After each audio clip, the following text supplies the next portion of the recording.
Welcome to Sunday Springboard with Melanie and Kimberlyn Coaching, where we help women find their strength and flourish after major life transitions.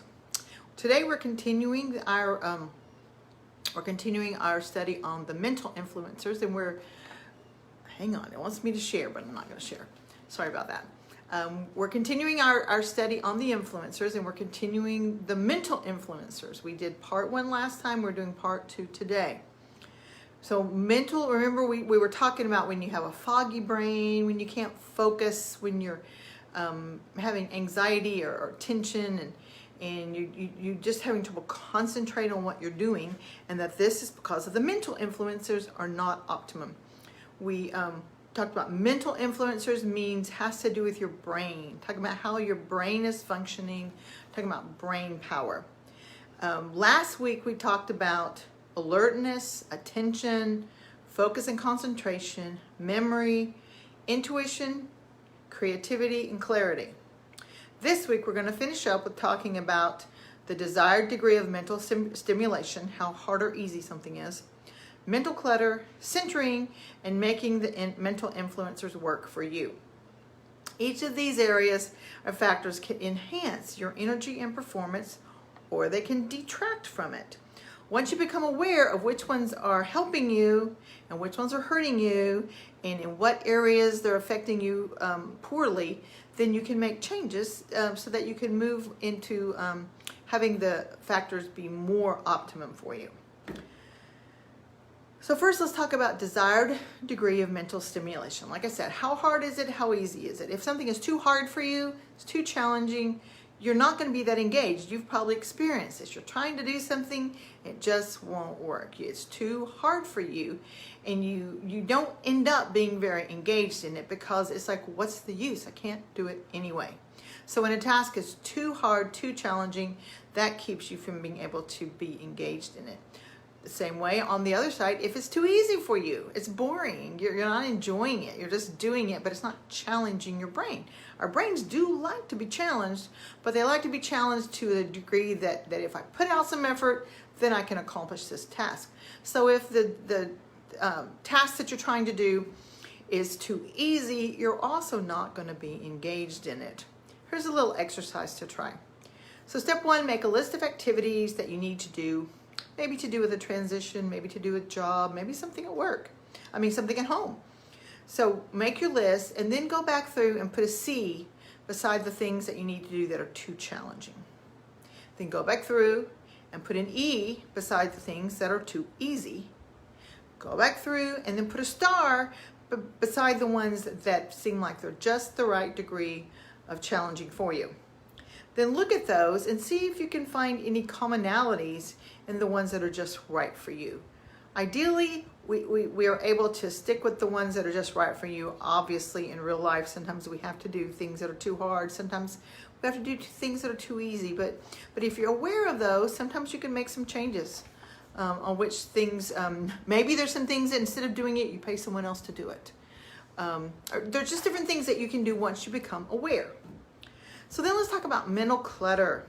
So mental clutter arises when decisions have been left undone, things are incomplete in some way. So you could be focused on the past or the future. You could have challenges that are persisting without resolution. So during times of transition, there's often a lot of indecision, a lot of things that aren't tied up nice in a little bow right now. If you have listened to my video called The Nearly Magical Tool to Clear Your Brain, and if you've not watched that, you can go to my website, kimberlyncoaching.com, fill out the little form, and I will send you the link to that video. In that video, we talk about, or one of the things we talk about, is a scientific phenomenon called the Zeigarnik effect. This means our brains like for things to be finished. They like to be complete. It likes to be completed. So if you have things in your head that have not been completed, your brain keeps telling you this. This isn't done. This isn't finished. You need to finish this. And when that happens, it keeps you up at night. It keeps you from having peace, and it keeps you from being able to concentrate and focus on whatever task it is that you are trying to do right now. So one of the things you can do to help that is to make a list of all those things that are unfinished. if there are some things, so then you go back through the list and you see which things that are unfinished are things that I can do something about, and then you can make a plan for how to get those things finished. If they're the things that are on the list that you can't do anything about, or you can't finish them right now or complete them, then you make a plan for how to let those go. To maybe it's something I'm on your plan, I'm going to let this go for 2 weeks and then I will revisit this, or maybe it's something you totally have no control over, and so then you work on trying to learn to let go of that. We talk about this in a lot more detail in that video, but that's a simple way to help you release some of this mental clutter. Once you get it on paper and you make some decisions and figure out what to do, once you write it down, your brain kind of thinks it's done because it's out of your brain and it's on the paper, so your brain can let it go. And you'll be surprised at how well that will help you be able to get rid of that mental clutter, and then you can focus on be engaged in whatever task you're trying to do. So another concept we're going to look at is centering. So centering is a way that you can learn how to block distractions. You can calm yourself. You become more alert, focused, and as you're calm. Many people can accomplish this by doing meditation, by doing mindfulness techniques. It's a form of deep relaxation and active meditation. So it involves reaching a calm and peaceful place within you, regardless of what's going on outside of you. And being centered means being in a state of focus, clarity, balance, and peace. In that state, you can listen to a powerful guiding voice and let go of stress and negative thoughts and feelings. So I have to tell you, I've never really been into the meditation thing. I have learned about it for years and years and years, and I have tried it and done it in different ways. I wasn't really into it, and it was just kind of woo-woo, and I didn't really, it just didn't really do much for me previously.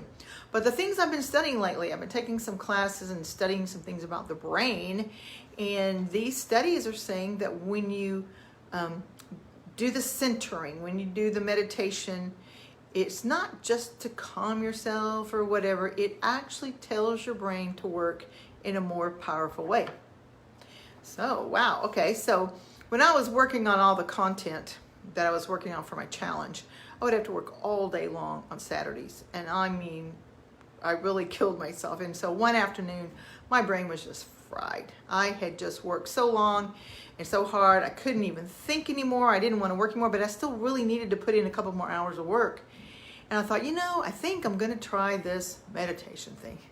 So I went and sat in the recliner. I set my alarm for 10 minutes, and I just closed my eyes and relaxed. And I did a really simple meditation technique. I just started relaxing each little part of my body. I started, relaxing my toes, consciously relaxing my feet, relaxing my ankles, and going up the body, my knees, my thighs, my fingers, my elbows, all the way up, and just concentrating on that. And I don't know if I fell asleep or if I just ended up in this calm state, because I don't really know where I ended. But when my alarm went off at 10 minutes, kind of jolted me awake, and my brain was clear. I was like, oh my word, it worked. And it was so great. I took 10 minutes and my brain was able to focus again, and I was able to finish up my couple more hours of working. So it worked, and I've used it again since then, and it worked again. So if you're having a problem with your brain being fried, but you still need to work, go take 10 minutes. You probably could do 5 even. Set your alarm if you need to, but just take a little bit of time. Just consciously let your brain, your body relax, and see if it helps you. And let me know if you try it and it works for you. So the last thing we want to talk about is making your mental influencers work for you. If you can clear the way for your brain to be working optimally in relation to a task, if you can be not distracted and not uncertain, if you have clarity, if you know what you want to do, and if your task is not too hard, not too easy, you can work more powerfully, you can be more engaged, you can work better and more efficiently, more effectively. So think of a time when you experience stress and a lack of engagement in a situation. So maybe you were trying to do several things simultaneously, or you were stretched too thin, or you had conflicting demands. Maybe you were bored or too challenged, and you didn't have clarity for your goals or how to reach them. So think about what those circumstances were. Now think about a different time when your mental factors were optimal. Maybe you were doing something that just had the right amount of challenge. Maybe you were clear about what you were doing and how to do it. What were those circumstances? Now look at both of those and see what kind of energy you were experiencing each one of these things. How could you make challenges in that first one to make the mental factors more optimal as they were in the second one? What changes can you make? Obviously, you can't always change the situation around you, but you can change some of the ways you're responding to the situation, and that you're how you're reacting to things, so that you can make yourself more able to have conscious focus. So in these two lessons, we've learned about how our mental factors influence our energy and our performance. So these involve clarity as to what we're doing, our ability to create and retrieve memories, how well we can focus on what we're doing without being distracted, whether the task is interesting, has the right degree of challenge, or too hard or too easy. Mental factors influence us if we're stretching ourselves too thin, if we're trying to multitask, we have conflicting demands, we're not sure what we're doing, how we're doing it. All these different things can keep us distracted, can make us have stress, anxiety, tension, and keep us from being engaged. When we're fully engaged in the task, which is what the goal of these 2 weeks were, how can we become more engaged in whatever task we're trying to do, then that's when we can work more powerfully, get more benefit from the time that we're spending on that task. So if you feel like you need some help in trying to make sure that your mental influencers are working for you and not against you, consider hiring me as your coach. Go to KimberlyCoaching.com, fill out the form at the bottom of the Work With You page. I'll contact you and we will have a no pressure conversation and see where to go from there. Meanwhile, I hope you've learned something that will help your brain power be a little more powerful this week, and hope you have a great time, and I'll see you next week.